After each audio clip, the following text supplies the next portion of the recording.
इससे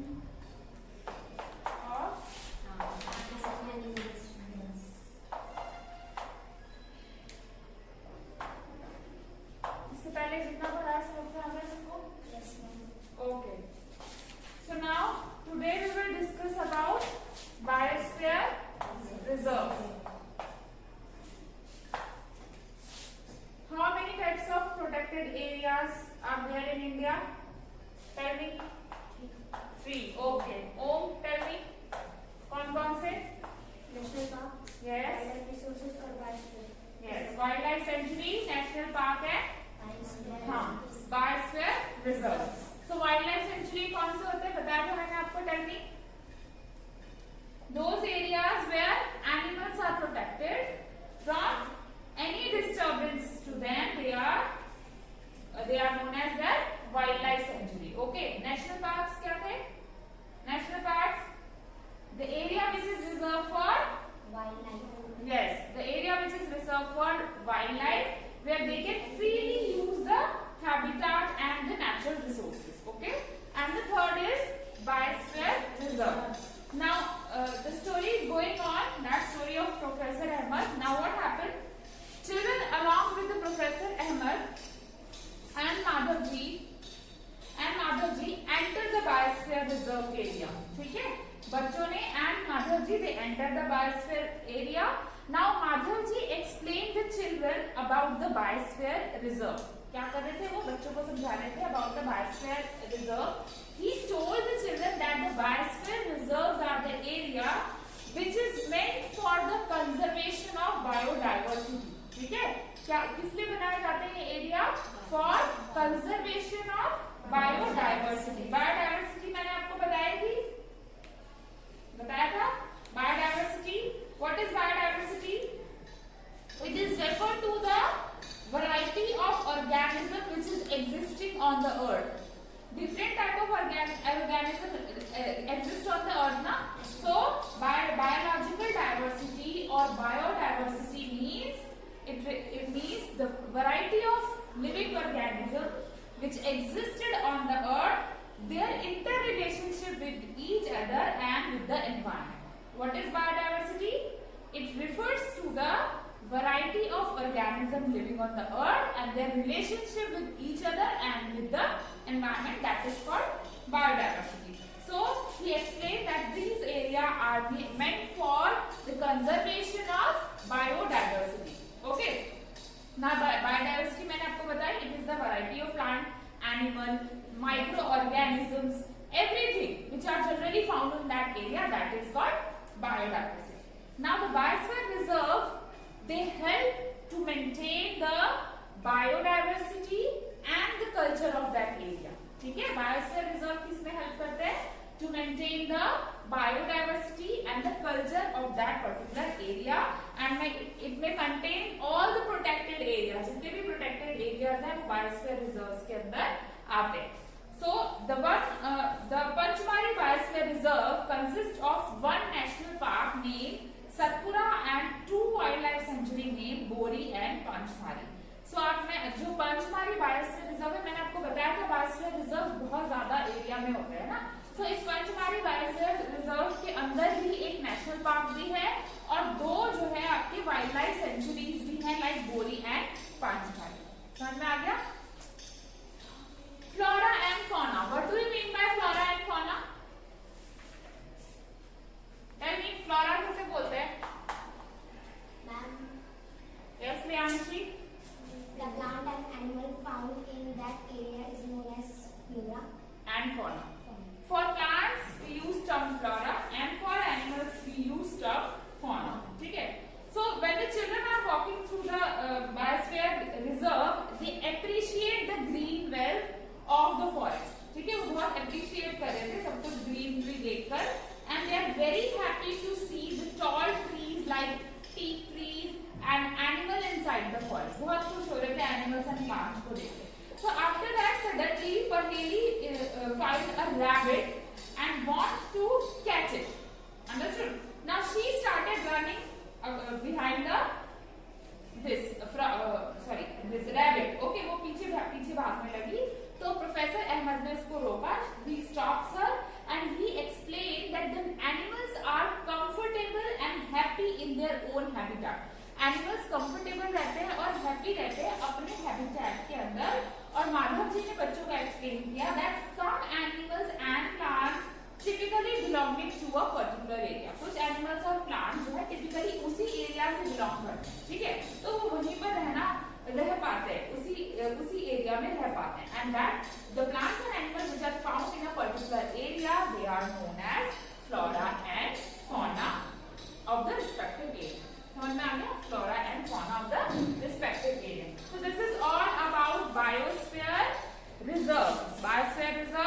दिया मैंने आपको, बहुत ज्यादा बड़े एरिया में होता है, ठीक है। और क्या होता है, it is use for the protection of wild life, ठीक है, प्रोटेक्शन ऑफ वाइल्ड लाइफ और conservation of wild life, plant and animal resources, and जो भी ट्रेडिशनल होता है या फिर जो भी वहां का पर्टिकुलर एनिमल और प्लांट है उसको कंजर्व, उसको प्रोटेक्ट करने के लिए बनाया जाता है। After this there is, now we talk about endemic species. Endemic species name से ही समझ में आ रहा है, एंड मतलब टेल मी, हाँ, जो क्या आने वाले हैं, दैट इज एक्सक्लूसिवली, बहुत कम है, ठीक है, एंड होने वाले हैं, ठीक है, और वो generally they are not found anywhere naturally, ठीक है। Now what happened with the group, those who went in the jungle, those who are roaming there, so soon the group quietly enter the deep forest. Now they are entering into the deep forest, the children and the Professor Ahmed with Madhavji. Now children are very surprised to see a big squirrel, ठीक है, उन्होंने जो squirrel देखे थे अपने चारों तरफ वो बहुत छोटे छोटे देखे थे। Now they are very surprised to see a big squirrel, and this squirrel has a fluffy tail. Fluffy tail, you know क्या होता है tail? Smooth, yes, very good.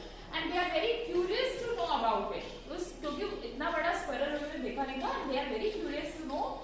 So Madhavji tell them that this is known as giant squirrel. Okay, इसका नाम क्या है? Giant squirrel, and is endemic to this area. Okay, and this is endemic to this area. Now what are endemic and what are endemic species? So those species of plant and animals which are found exclusively in a particular area, those species are called endemic species. They are not naturally found anywhere, ठीक है, naturally हर जगह नहीं मिलेंगे। कुछ particular type के animals हैं या plants हैं जो एंडेमिक हैं एक किसी जोन के लिए, किसी स्टेट के लिए और किसी कंट्री के लिए, ठीक है। इसके बाद Madhav ji shows them a salt tree दिखाया उनको वाइल्ड मैंगोज दिखाए, और भी बहुत सारा एंडेमिक फ्लोरा भी दिखाया उनको, जैसे क्योंकि वो वहां पे घूम रहे थे पांचमारी बायोस्फीयर रिजर्व में। इसके अलावा उनको बाइसन दिखाया, इंडियन जायंट स्क्वायरल दिखाया एंड फ्लाइंग स्क्वायरल, और बताया कि ये सारे के सारे species they are all endemic fauna of this area. Okay, particularly उसी एरिया में मिल रहा है, एंडेमिक है, बहुत रेयर है, ठीक है। Now Professor Ahmed explained the destruction of the habitat, means कैसे ये सारे का सारे habitat का destruction हो रहा है because of increasing population and introduction of new species may affect the natural habitat of endemic species and endanger their existence. अगर हम कोई और नई स्पीशीज को इंट्रोड्यूस कराते हैं तो कई बार new species it affect the natural habitat, जो ऑलरेडी नेचुरल चीजें हैं उसको कहीं ना कहीं अफेक्ट करता है और किसे endemic species and endanger there, उनके एग्जिस्टेंस को खतरे में डालता है, ठीक है। Now what is, I am using the term species again and again. Can you tell me what do you mean by species? क्या होता है species? What do you mean by species? I am using the term species again and again. जल्दी बताइए। And species is a group of population which are capable of interbreeding. Very good. So the group of population which is capable of interbreeding, they are called species. This means that the member of a species can reproduce their offspring, fertile offspring, only with the member of their own species. ठीक है, मतलब they reproduce only if their own species is found there and not with other. किसी और के साथ reproduction करके offspring नहीं होगा, ठीक है, सेम स्पीशीज से ही होता है। Now member of species have common characteristics. Species की अपनी एक common characteristic, like dog क्या देगा? Puppy देगा, but dog and bitch, okay, they produce an offspring called puppy, okay. So दोनों में क्या similarities है, ठीक है, दोनों के कैरेक्टरिस्टिक्स सेम है, सिमिलर है, तो So that is what species. This means that the member of species can reproduce fertile offspring only with their own species, and not with other member of species. Understood? So this is all about endemic species. समझ में आ गया सबको? Yes, ma'am. Okay. Next is wildlife sanctuary. Now soon Baheli sees उसने क्या देखा? Sees a board जिसमें लिखा था पांचमारी wildlife sanctuary written over there, and Professor Ahmed explained that killing, or you can say another word that is called poaching. Poaching and killing are the same word. और capturing means capture करना, बंदी बना देना, is strictly prohibited there, and it is punishable by law in all such places. Understood? ठीक है? Poaching मतलब Hunt करना, उनको कैप्चर करना, बंदी बना के रखना, ये सब पनिशेबल है, और इसके लिए क्या है? लॉज बनाए गए हैं, पनिशमेंट मिलती है. ठीक है? So wildlife sanctuaries like reserve forest, it provide a protection to these animals and plants. Okay? वो एक सुटेबल कंडीशन प्रोवाइड कराते हैं इन वाइल्ड एनिमल्स के लिए.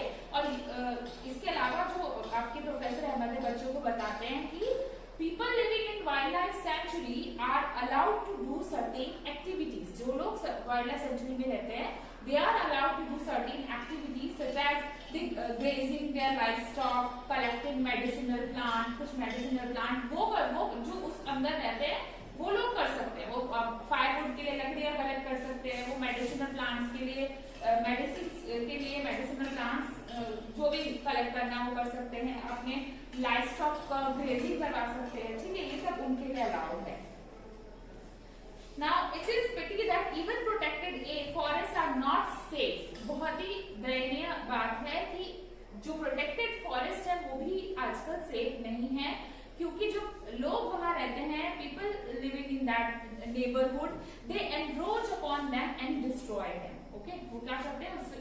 वहां पर जाते हैं और उस चीज को डिस्ट्रॉय करते हैं. तो वो बच्चों को बताते हैं, चिल्ड्रन उनको याद दिलाते हैं कि जैसे कि हम जू वगैरह में जाते हैं तो हम क्या देखते हैं? जू में एनिमल्स को क्या किया जाता है?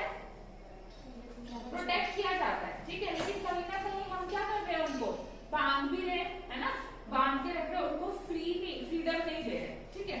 तो बच्चे ऐसे तो इसी बात पे जो आपके प्रोफेसर अहमद है वो एग्री करते हैं कि यस यू आर ट्रू. ठीक है? नाउ सो इसके ये समझ में आ गया आपको wild life sanctuary? Wild life sanctuary समझ में आ गई सबको? Now see some of the threatened wild animals like black buck. Box है, एक पढ़ेंगे इसको. Some of the threatened wild animals like black buck, white eyed buck, elephant, golden cat, pig-headed duck, घड़ियाल, marsh crocodile, python, rhinoceros, etc. They are protected and preserved in a wildlife sanctuary. इन सबको protect किया जाता है, preserve किया जाता है wild life sanctuaries में. Indian sanctuaries have unique landscapes, broad level forests, mountain forests and bushlands in deltas of big river. ठीक है? ये सब के सब आपके वाइल्ड लाइफ सेंचुरी के अंदर आते हैं. ठीक है? Broad level forest, mountain forest and bushlands in delta of big river. ठीक है? Now national park. On the roadside there was another board on which it was written Satpura national park. जैसा मैंने बताया वहां पे नेशनल पार्क भी थे, wild life century भी थी, बायोस्फीयर रिजर्व के अंदर ही. तो एक रोड साइड में एक बोर्ड दिखता है. अभी वहां क्या लिखा होता है? Satpura national park. So now children are very eager to know to go there. Sorry, Madhav ji के साथ वहां और प्रोफेसर अहमद के साथ वहां जाना चाहते थे. So they tell Madhav ji that these reserves are large and diverse enough to protect whole set of ecosystem. Madhav ji बच्चों को क्या बताते हैं कि ये रिजर्व्स इतने बड़े हैं and it conserve all the whole set of ecosystem. Ecosystem के जो अंदर आता है ना वो सब वहां पे आपको अवेलेबल हो जाएगा.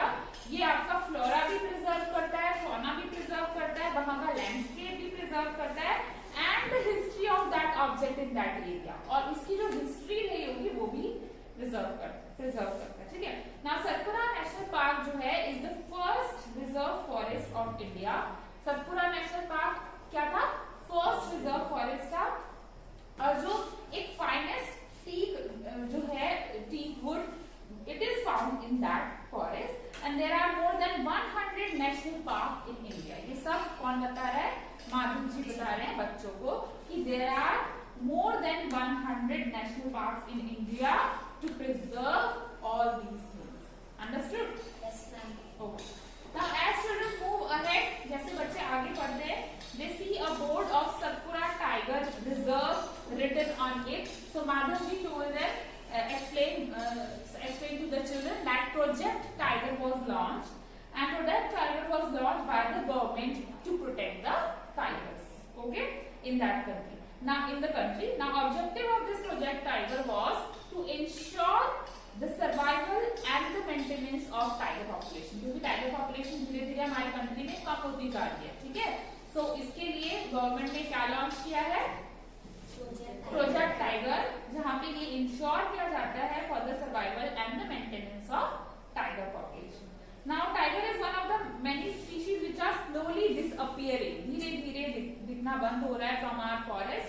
बट जो सतपुरा टाइगर रिजर्व है ये यूनिक है इन द सेंस दैट यहाँ पे जो पॉपुलेशन है टाइगर की वो इंक्रीज होती जा रही है, ठीक है? वहां पे इंक्रीज देखा गया है क्योंकि वो बनाया ही इस तरीके से है ताकि वो वहां पे फ्रीली अपना घूम सके, फ्रीली रिप्रोड्यूस कर सके. Now once upon a time, एक टाइम ऐसा भी था कि जैसे लायन और एलिफेंट और वाइल्ड बफेलोज या बारहसिंगा वो सिर्फ सतपुरा नेशनल पार्क में ही पाए जाते थे.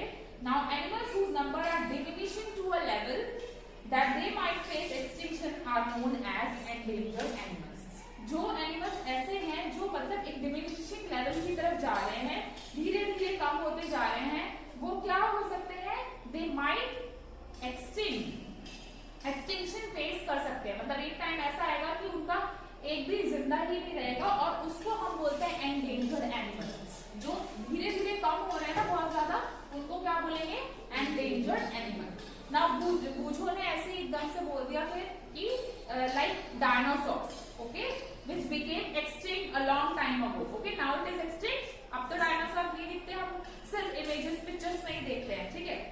So the survival of some animal has become difficult because of, क्यों होता जा रहा है ऐसा?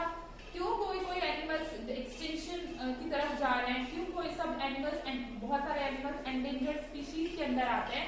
बिकॉज क्या हो रहा है? द एनिमल्स हैज बिकम, उनके लिए रहना बहुत डिफिकल्ट होता जा रहा है because of the disturbance in their natural habitat.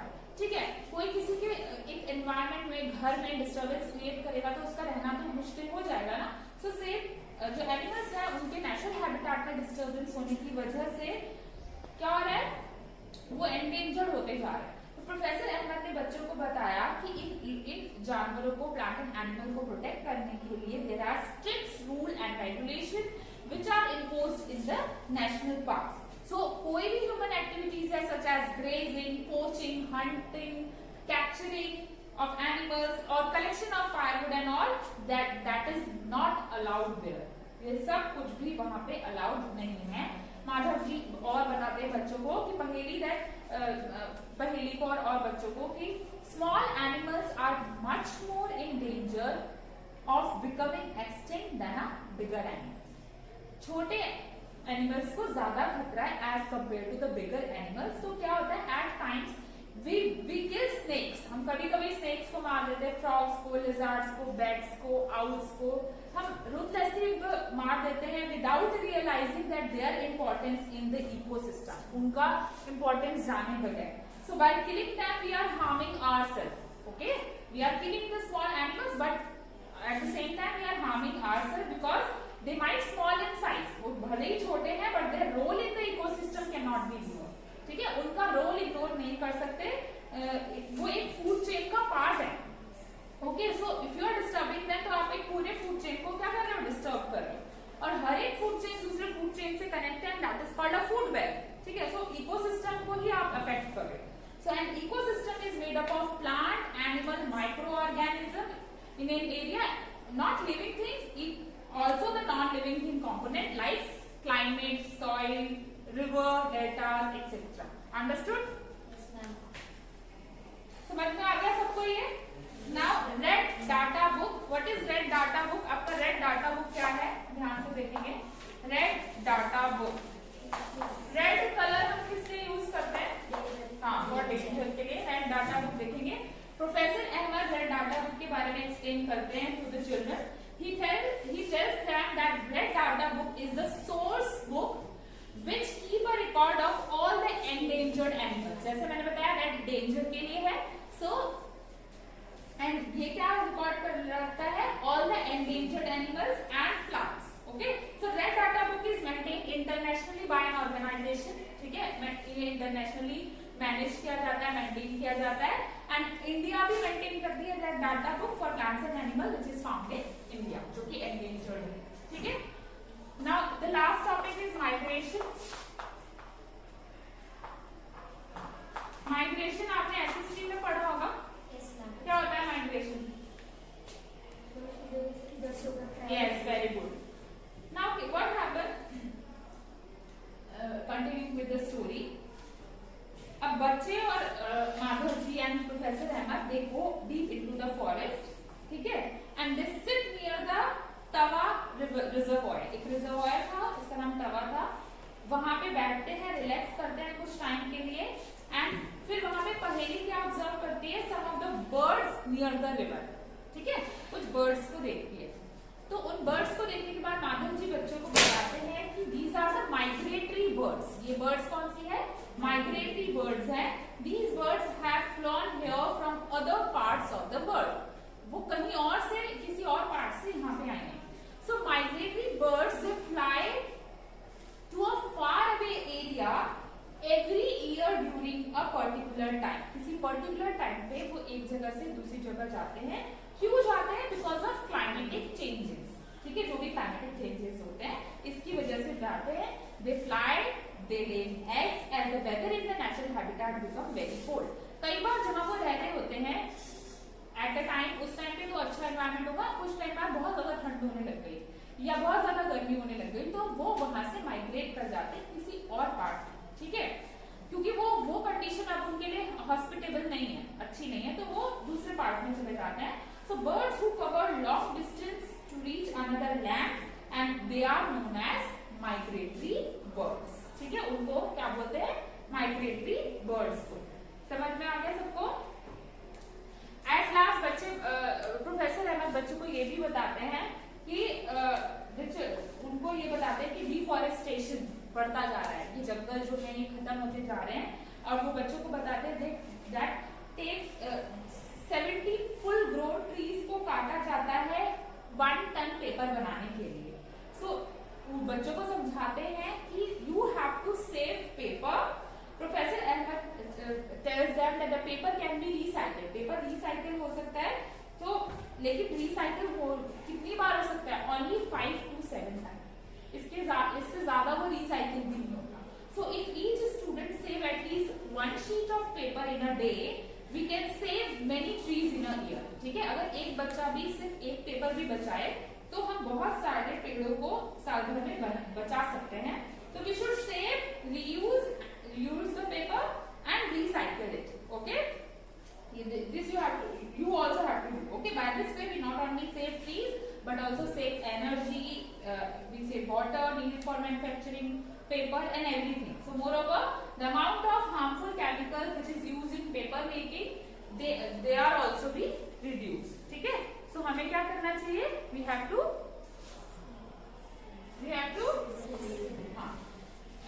save paper. Now reforestation भी कर सकते हैं। Deforestation means clearing of forest.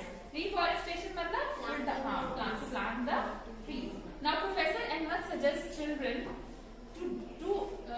that the answer to deforestation is reforestation. Deforestation का आंसर क्या है? Reforestation करें। Reforestation मतलब जो भी डिस्ट्रॉय किया है आपने प्लांट्स को, आप न्यू प्लांट भी तो लगा सकते हो। यू कैन प्लांट, हाँ। Now the planted tree should generally be of the same species. जो आप प्लांट करोगे ना वो भी सेम स्पीशीज का करना, ठीक है, जो कि उस पर्टिकुलर एरिया में अच्छे से ग्रो कर सके। So we should plant at least as many trees as we cut. ठीक है, वैसे तो ज्यादा लगाने चाहिए, पर अगर नहीं लगा रहे हैं तो जितने काट रहे हैं एटलीस्ट उतने प्लांट्स तो हमें लगाने चाहिए. So deforestation can take place sometime naturally also if the deforested area is left undisturbed for some time. तो वहाँ पे भी कई बार अपने आप ही वेजिटेशन ग्रो कर जाती है. That is called मतलब नेचुरली वे में वेजिटेशन ग्रो कर जाती है. ठीक है, वहाँ पे अगर कोई ह्यूमन बीइंग का रोल भी नहीं है, कभी भी ग्रो कर जाता है. But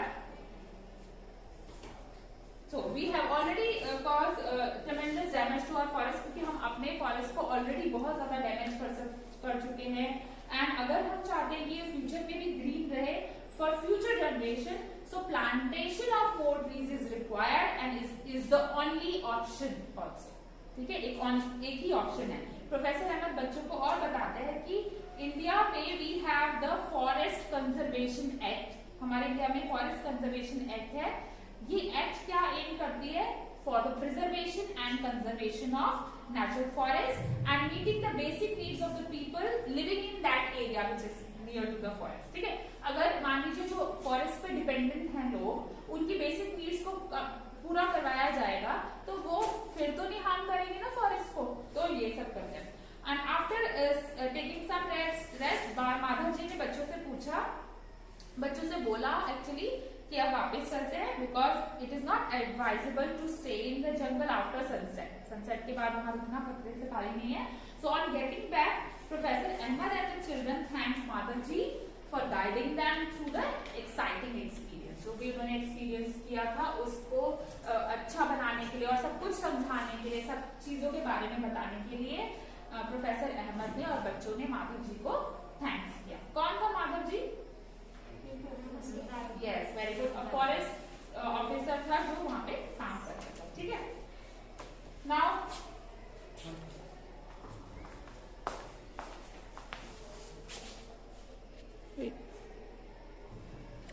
I'm giving you homework. What you have to do is, yes, find out question number 2nd, 3rd and 4th, 5th also, and we will discuss it day after tomorrow. You have to find out the answers of question number 2nd, 3rd, 4th and 5th. This is your homework, okay? Yes, ma'am. In your rough notebook, we will discuss it and then I will give you the correct part. Okay? Yes, ma'am. Thank you, students.